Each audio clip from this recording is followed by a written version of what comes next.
Football विश्व cup खत्म हो गया, लेकिन 23 जुलाई से स्कॉटलैंड के ग्लासगो में अब कॉमनवेल्थ खेल शुरू होंगे। और जाहिर है कि भारत सहित तमाम राष्ट्र कुल देशों की नज़र इन खेलों पर रहेगी। हालांकि इस बार राष्ट्रमंडल खेलों या कॉमनवेल्थ खेलों का आकार बहुत छोटा है। सीमित साधनों की वजह से संसाधन पूरी तरह जुट नहीं पाए।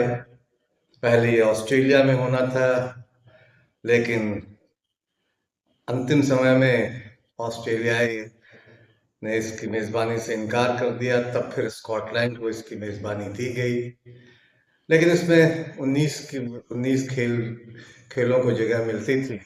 लेकिन इस बार कॉमनवेल्थ खेलों में सिर्फ 10 खेलों को ही जगह मिली है, और उनमें जितने भी खेल हटाए गए उससे भारत को ज़्यादा नुकसान पहुंचने वाला है, क्योंकि बहुत सारे खेल ऐसे हैं जो हटाए गए उनमें भारत का पदक पक्का था।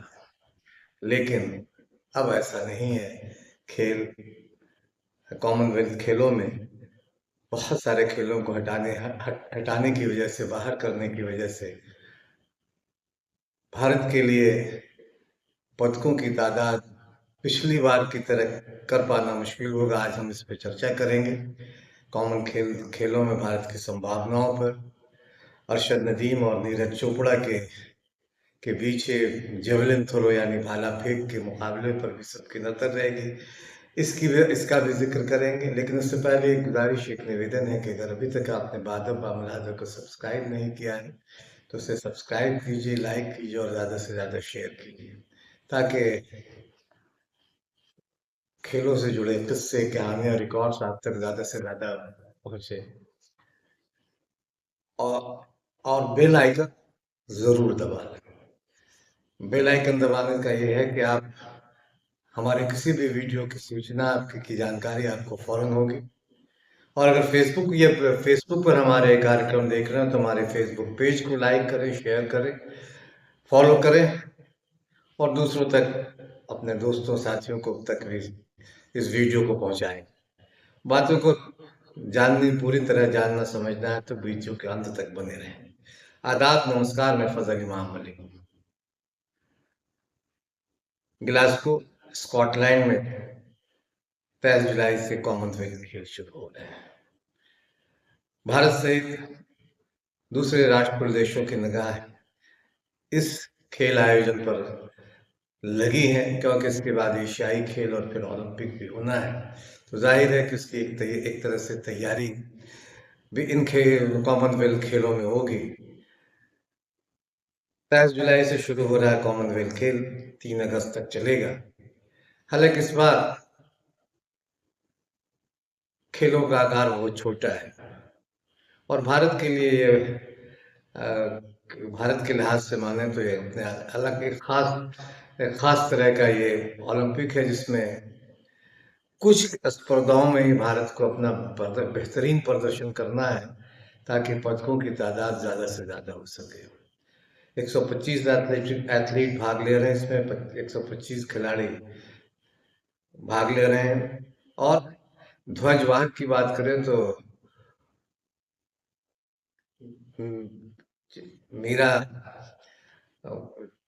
बरगोहे को और लवलीन बरगोहे और मीराबाई चानू को ध्वजवाहक बनाया गया है। जाहिर है कि एक बड़ी उपलब्धि दोनों के लिए। कॉमनवेल्थ खेलों में वो भारतीय टीम की नुमाइंदगी करेंगे, लीड करेंगे। हालांकि जब पदकों की बात करें तो बर्मिंघम में भारत को 61 पदक मिले थे, लेकिन सबसे ज़्यादा 2010 में जब दिल्ली में कॉमनवेल्थ खेल हुए थे तब भारत का पदकों की तादाद 100 से ज़्यादा थी। तो पदकों का शतक और पूरा किया था भारत ने। और कॉमनवेल्थ खेलों में भारत का वो अब तक का जब से कॉमनवेल्थ खेल शुरू हुए सर्वश्रेष्ठ प्रदर्शन था।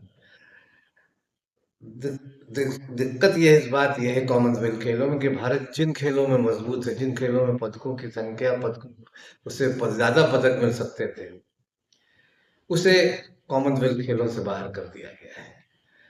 पिछली बार जैसा कहा कि 61 पदक भारत ने जीते थे और उसमें से 30 या 31 पदक भारत उन खेलों में मिले थे जिन्हें इस बार के कॉमनवेल्थ खेलों में शामिल नहीं किया गया। जाहिर है कि भारत के लिए अपने पदकों की तादाद पिछले कॉमनवेल्थ खेलों तक पहुंचाना भी मुमकिन नहीं दिख रहा है।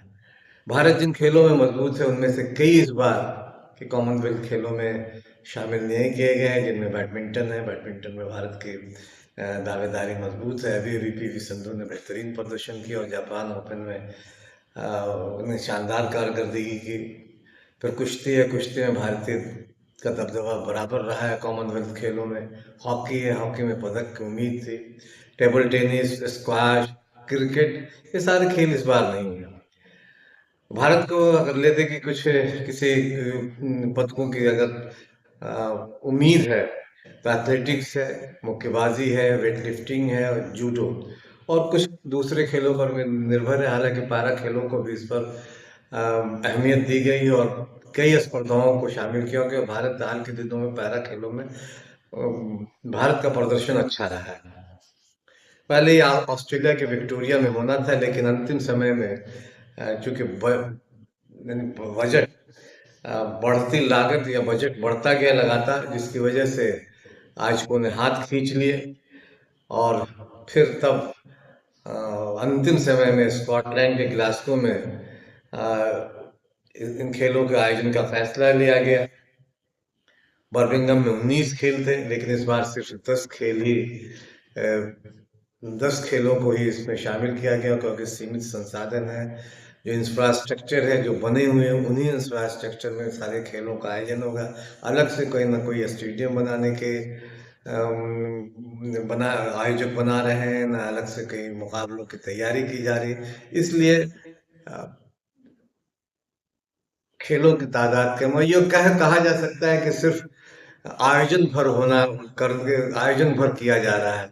उसमें बहुत पहले वाली वो जो चमक थी, वो चमक दिखाई शायद इस बार न पड़े। एथलेटिक्स, तैराकी, जो खेल शामिल किए गए उनमें एथलेटिक्स है, तैराकी है, ट्रैक साइकिलिंग है, भारोत्तोलन यानी वेट लिफ्टिंग है, 3x3 बास्केटबॉल है, लॉन बॉल है, नेट बॉल है, आर्टिस्टिक जिम्नास्टिक है, जूडो है, मुक्केबाजी है। तो भारत को बहुत हद तक एथलेटिक्स, मुक्केबाजी और जूडो में बेहतरीन प्रदर्शन करना होगा। वेट लिफ्टिंग में भारतीय टीम अच्छा करेगी, ऐसा उम्मीद की जा रही है। तो जो पदक आएंगे इन्हीं सब इनमें ही, इन स्पर्धाओं में भी आएंगे। ट्रैक ट्रैक साइकिलिंग में भारत कोई पदक जीतेगा लगता तो नहीं है। तीन 3x3 बास्केटबॉल में भी बहुत अच्छे प्रदर्शन कर, उस दिन की अगर टीम सब कुछ ठीक रहता है तो कर सकते हैं। लेकिन जो जो गिने चुने मुकाबले हैं, जैसे जूडो, मुक्केबाजी, एथलेटिक्स और वेट लिफ्टिंग, इन 4 स्पर्धाओं में भारत को ज्यादा उम्मीद है कि पदक जीते।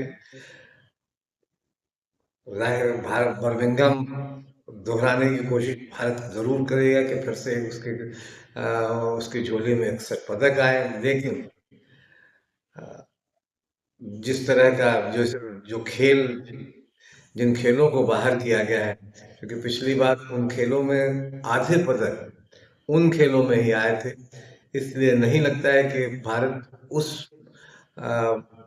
पदकों की पिछले पद जितनी तादाद थी उस तादाद को पार कर पाएगा। बहुत सारे स्टार खिलाड़ी इसमें नहीं देखेंगे।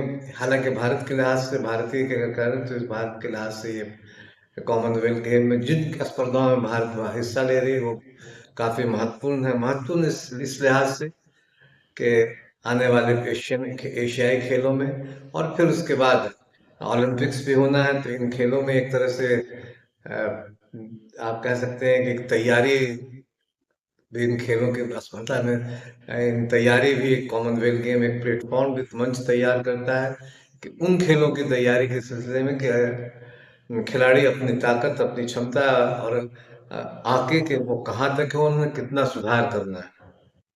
लेकिन दिक्कत यह है कि हॉकी नहीं है, क्रिकेट नहीं है और सबसे बड़ी कुश्ती। कुश्ती में एक भारत का एक मजबूत पक्ष है। उसे होना चाहिए था, लेकिन जो अचानक अंतिम समय में सब कुछ तय किया गया, इसलिए बहुत सारी चीजें नहीं हो पाई, बहुत सारी स्पर्धा इस पे नहीं हो पाए। एथलेटिक्स में सबसे दिलचस्प मुकाबला भारत के जेवलिन थ्रोअर नीरज चोपड़ा और अर्शद नदीम में होगा। दोनों ओलंपिक पदक विजेता हैं, दोनों में बराबर प्रतिद्वंद्विता रहती है। दोनों में खूब मैदान पर एक दूसरे के खिलाफ खूब जोश खरोश भी रहता है, जुनून भी रहता है।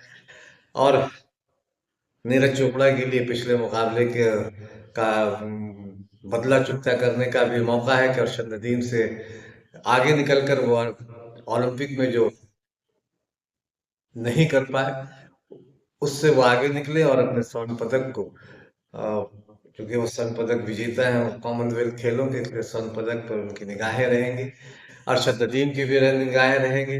तो जाहिर इन दोनों के बीच दिलचस्प मुकाबला देखने को होगा।